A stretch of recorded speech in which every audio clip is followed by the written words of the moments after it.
And we're off and running. I'm low tech. There's still no introductions. This is just, I talk. That's how we do it. The state of YouTube is very interesting, and it's definitely changed how people get their information on exercise. As a short aside, I apologize. I don't always look at the camera here on the tablet. I try to look at my face to make sure that I'm not looking like a schmuck. A lot of times I do. So I'm not always going to be looking you, the viewer, in the eye, and I apologize for that. I'm not trying to avoid you. It's just weird for me to look at the camera itself. Arthur Jones years ago said, he can't sell you squats. They're just a good exercise, and they'll produce great results. Today, excuse me, with YouTube, you can sell people squats. And what I mean by that is, to make money off YouTube, people either use it as an adjunct to their business to sell you their training programs or their website or their supplements, or YouTube is their moneymaker, where they just try to sell you on, come back and watch my videos. And in order to do that, they're selling you squats, because it's something you can just do. You can do squats. You need a bar, plates, ideally some squat stands to get it on your back, and then you're off to the races. But by selling you on their videos, you keep coming back for more information, hopefully entertainment. I would actually prefer that. But they want to convince you that other people don't know what they're talking about. A lot of them. Some people will give credit to others and send you off to their channels, because really, you can watch more than one video in a day. There's no reason not to. But some people want to convince you that they're the only one who knows what they're talking about, and you need to go to them for your information, because they can make money off those videos, off those views. They say this is their full-time job, which is kind of disgusting. I'm not in that position. I have a full-time job. I try to get as much overtime as possible. Sometimes I also have a part-time job. I just do this for fun, shits and giggles. For the 5 of you that watch these videos, thank you very much. I appreciate it. Please subscribe. If you watch it just because you think I'm an asshole and you want to see me make fun of myself, please subscribe. There'll be more videos coming. I do have a little bit of a background. I'm certified in Precision Nutrition, Level 1. I'm certified from the National Sports Performance Association in weightlifting, speed and agility coaching, and program design. I am Online Trainer Academy certified through John Goodman's OTA, not the actor. And I'm also certified, well, I will be certified through Joe DeFranco's CPPS. I have to do the video submissions, and once that's done, I'm all set because I've already passed the test, so I just have to throw up some videos for them about bench press, deadlift, squats, some other things. Once I do that, I should be good to go. Unless I fail those horribly, I don't think I will. What do I have to sell you? Fucking nothing. This isn't how I make my money.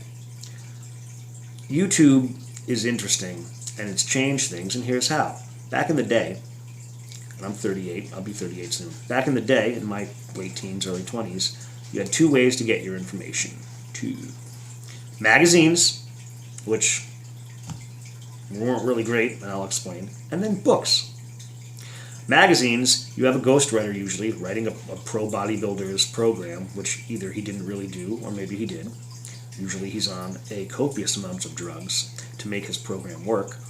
And if you're the average person reading it, you're not using the things he's using to make his program work. There's no explanation usually for why he does it. There's no science behind it. There's no reasoning behind it. It's just, this is what this guy does. And he's whatever, 250 pounds, and he's jacked, or 280, or whatever he claims. And then in the same magazine, or in the next issue, or in another magazine right next to it on the newsstand, here's what this guy does, which is entirely different. And sometimes they both look the same. But what they have in common isn't the training, or the nutrition, or the supplements that the magazine at the end of the article tells you should buy because they use it. It's the things they're doing that are illegal, which I don't judge them for. That's the field they're in. That's how they make their money. Do your thing, whatever. But in the magazines for a very long period of time, that's what wasn't talked about. That was the big lie. And you were led to believe. One guy at a supplement store told me, this old bodybuilder who recently passed, Nasser El Somebody, he said he doesn't use drugs. He just eats a truckload of fish every day. First of all, nobody eats a truckload of fish. Shut up. Second, the guy who ran the supplement store looked like Andre the Giant on crack and probably as fat. So he wasn't somebody I was going to be listening to for training or nutrition information. I just wanted to buy what I wanted to buy there at the rare occasions that I wanted to buy it. And one of those things was like SoCal Supplements liquid creatine. They're out of the market, by the way. And it wasn't really liquid creatine. It was like a gel that had creatine in it. So, fuck all that. Sorry, I don't mean to swear so much. I'm just running fast and loose today. Now, maybe in that magazine you found a writer you liked, and maybe that writer had a book, and maybe you ordered the book. Maybe you'd find it at your local bookstore. Maybe you had to order it through the mail, what have you. Now, if you read that book and you tried their program, you knew it works or it doesn't work for you. Some of that might have been your fault based on how you followed the program or how you tried to make your progressive increases in resistance, and if you followed the principles of weight training.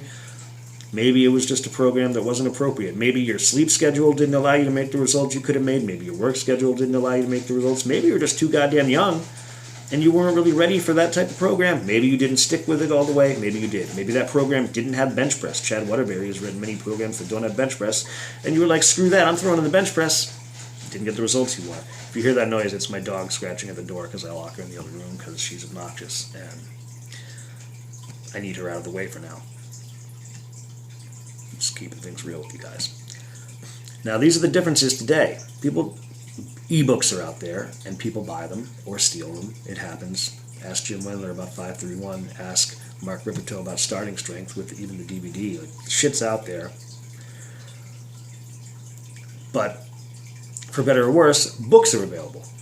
And I'm still not convinced a lot of people even read these books, because I see people on YouTube videos all the time in the comment sections just talking shit. Someone might put out a good video and then someone's like, you're garbage, you're bald, what do you know? Or I bench more than you, or I squat more than you, why should I listen to you?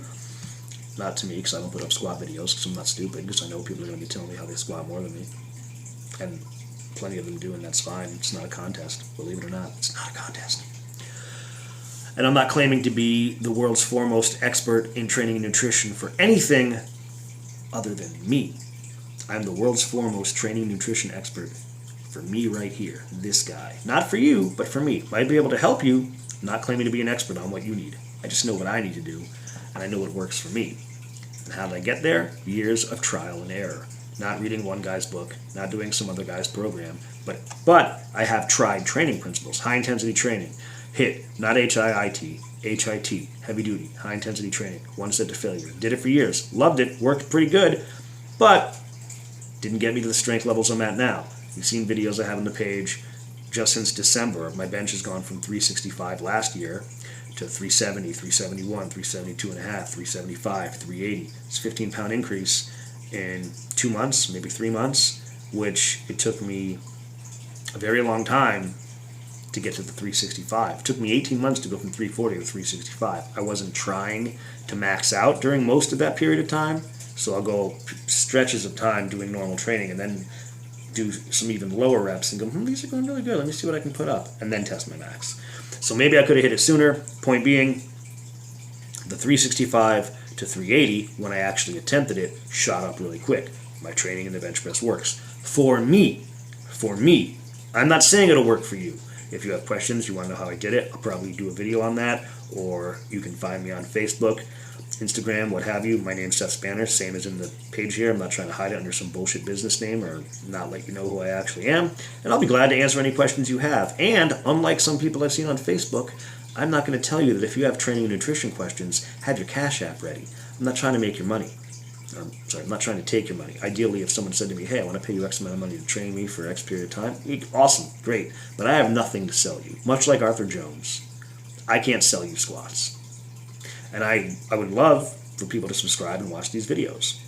If I can make money off of them, awesome. But I'm never going to use this. This isn't my money maker. This is just for fun. If I can make a little bit of money doing things that I find fun, great. I'm still going to do it for free. If someone at the gym asks me questions, I give them answers. I usually don't talk to people at the gym because I don't shut the fuck up once I start. And if someone at the gym wants a program, I don't really do programs, but I could write them a routine, and then after that, the point is to add progressive resistance to the routine. Follow the routine using the principles of weight training to get the results you want. Don't change routines every week or every month or every 2 months or every 2 weeks, because then you're always going to be doing week 1. And week 1 is weak. Your body needs to adapt to the training, and you need to add weight to the training. You need to progress in the resistance or the reps or the sets, whatever the progression scheme is. You need to follow that model to get the results in the program. If you just do the first week and then jump to another program, your body is always going to be in a state of adaptation to the initial program, the first week, which is weak. It's the weakest week in the program. Build strength. Put in time. It takes time. You need to put in time. It took me a long time to get to where I am now. And I'm not saying I'm done. I'm by no means done. This is the during picture. This isn't the before or the after photo. It took me, I was just under 30 when I first did a 300-pound bench. I'm going to be 38 at the end of April. My bench is 380 right now. The videos are on the page. So that's a decade to put 80 pounds on my bench. Some of that is fluctuations in the jobs that I did and my schedules, and I couldn't really train necessarily the way I'm training right now, or the job that I had was more physical than it is now. I've managed to get myself in a position where I'm not exerting myself as much for a living, but I still put in the time. I want a 405-pound bench press. Once I hit that, I'm probably going to want 410, 425, what have you. I might not hit 405 till I'm 40. It might take me another 2 years to do it. I'm fine with that. Eventually, age will be the problem, but it's not right now. I digress and cut back. If you have topics you want to see me cover, I'll be glad to try. If it's something that I'm not familiar with, I'll either research it or I'll just tell you I'm not the guy to ask that. If you want to know about drugs, can't help you. I don't use them. Not because I'm better than people who do, just because I want to know that my progress is from my training, is from the way I've set up my programming, from the way I've set my training up. If you want to know how I set up my training, you can ask directly, or you can ask me to do a video on it. I'll gladly do that. This one I'm at 11 to 32, so I'm going to start cutting this shit off. But I don't want your money for that. I mean, I'm not opposed to making money, but I'm not trying to nickel and dime anybody or charge them. And I'm not saying people who do are bad, people who make money in this industry. God bless them, make $1 million. Mark Bell made those not the slingshot itself, but the compressive cuffs. And if you watch my videos, I wear those because I have elbow tendonitis. I want him to make all the fucking money. And I apologize if you don't like Mark Bell and you think that makes me shitty, but if that man can make $2 billion, I'm fine with that because he allowed me to bench press again without my elbows hurting. He allowed me to do dips again without having any problems with my elbows. So I'm all for him making money because I appreciate the product he made. But if you want to know about drugs, you'd have to ask him, not me, because he's openly admitted to using them, and I haven't done so. Not yet. Maybe one day TRT when I'm older, maybe, whatever, but hasn't happened yet. When the time comes, I'm all for it, because not even for the lifting, but just general health. I had a guy at the gym asking me, do you think you're good at spotting someone who's on drugs? And I thought, no, because people accuse me of being on drugs and I'm not, and if they think that this is the end result of drug use, how the hell would I know what really is? Then there's people who look like me who they think are on drugs. I would never know it because I know that I'm not. And I would have no reason not to admit if I was. I've known some people who admitted it, no problem. And some people who look like crap who admitted it, and that shocked me. But I've seen a guy on YouTube, I don't want to name him, who does a lot of Instant Pot videos, vertical diet videos. And I thought he was natty. And he was benching like 405, he weighed 220. I thought he looked great. I was like, good for him. He's got his sleep dialed in, he's got his nutrition dialed in, he's got his training dialed in, and he does this for a living. He's a personal trainer. Then he throws up a video about all the shit he uses. I did not know. I was shocked. I didn't feel worse about him. I appreciate his honesty, but that was the first that I would have considered him ever using anything. But what's important for you is to find the programming that works for you. And the problem with YouTube, if there is one, is people are competing for your dollar. That's not the problem. But some of them talk dumb shit.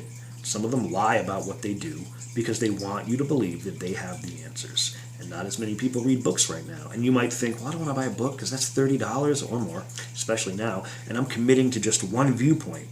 Okay, but if you try that viewpoint, you know it works or doesn't work. And if you've bought several books over the years, you can start to look at all of them and think, what do they all have in common? What are all these people, many of them who may in fact be experts who've achieved, like I love Matt Wenning's videos and his books and his DVDs. It's like, what does he say that this guy also says? Where do they differ and where are they similar? And you'll notice a lot of the things that they're similar on are basic principles of programming and weight training, and you'll start to figure out for yourself what should work and what shouldn't work. The minutia, the exercises, the maybe sets and reps might differ, but how they handle those should start to give you clues. Success leaves clues. On the downside, there's the quote, I forget who said it, and I apologize, that success has many fathers, but failure is always an orphan. So a lot of people are going to take credit for a lot of things that work, and no one's going to want to admit to when something that they did didn't work. I've done plenty of shit that didn't work. Power factor training didn't work. Don't know what that is? Good, don't bother fucking learning. because it's not useful. And I don't want this is the problem, where you might read a book like that and say, ooh, good idea, I'll try this for 6 months, and you just wasted 6 months. We could say you didn't waste 6 months because you learned not to do that, and that's a valuable lesson, but learn it right now. Don't do that. Similar to power factor training, there's static contraction training. Steve Shaw did a video on that. Same people, same results. Not much. Don't do it. Don't waste your time on it. If you don't know what it is, good. Don't bother learning. It's not very useful. What is useful is, as I've talked about in another video, keeping a training journal. So you can look over time and see what does work for you. What were you doing at this time that got you good results? What were you doing at the time when you weren't getting results? What was your life like outside of the gym? Were you getting rest? Were you only sleeping 4 hours a night? Were you partying too much? Were you in your 20s in college where your body probably can recover better, but you were filling it with beer and shitty food and staying up all night and just trying to chase girls around? Which, I hope you had a good time and enjoyed it. Cool. Maybe now focus a little bit more on putting in the work in the gym and getting the progress and being consistent. If you're inconsistent, it doesn't matter what program you're on, because you're not doing it. You're inconsistent. If you're only going to the gym once a week and fucking around, no matter what book you read or what video you watched or who your favorite YouTuber is, you're not going to get the results you want because you're not putting in the minimum level of required effort. I'm not saying you have to go to the gym 5 times a week. I got good results going twice a week. Right now I go 3 times a week. It's really all I have time for with my schedule, and if I went more than that, I would be taking more time away from my kids, which isn't really what I want to do right now, because I kind of like spending time with them. They're similar to me. They're cool as shit. And we have a great time together. And my older one's getting to the age where soon she won't want to spend time with me. My younger one, we're supposed to play Old Maid later with her cards, so I'm looking forward to that. Ultimately, people on YouTube, not all, but some, are just trying to sell you on some bullshit. Some of them are outstanding. Alan Roberts has really good videos, Every Damn Day Fitness. Steve Shaw has really good videos, and he does live Q&As. That's the best. If someone does a live Q&A, shit, use that, because then you can directly ask your questions and get some answers and actually have a conversation. Matt Wenning has very good videos. Jeff Cavalier, Athlete Next, has very good videos. Most of the time, I don't watch these videos for education, because I'll buy their books if I want to know what they have to say. But I do like them for entertainment. And hopefully I'll be able to put together some things that entertain you. I'm almost at 20 minutes. I apologize. This shit's going crazy because, like I said, once I start talking, I don't shut the fuck up. But if you have questions and you'd like to ask me, I would be honored to answer them. I don't have any sense of entitlement. If you think I've done something that can help you, if you've seen my bench videos, if you think, oh, he benches 380 and he weighs about 205, he's 38 years old, that's pretty good. It is an advanced level. I'm not trying to brag or talk shit. The reality is just the reality. It is an advanced level. Plenty of you watching this, I shouldn't say plenty because like 10 people watch my videos. But if you watch this, you might bench 450 and be like, you ain't shit, I do more than you. All right, cool. You can tell me that in the comments if you want. It's not going to hurt my feelings. There's plenty of people who lift more than me all over the world in powerlifting organizations everywhere. I think Louis Simmons has coached girls who lift more than me. I'm not hurt by that. I can only do what I can do. I'm a work in progress every day, just like everybody else, ideally. So, thank you for watching.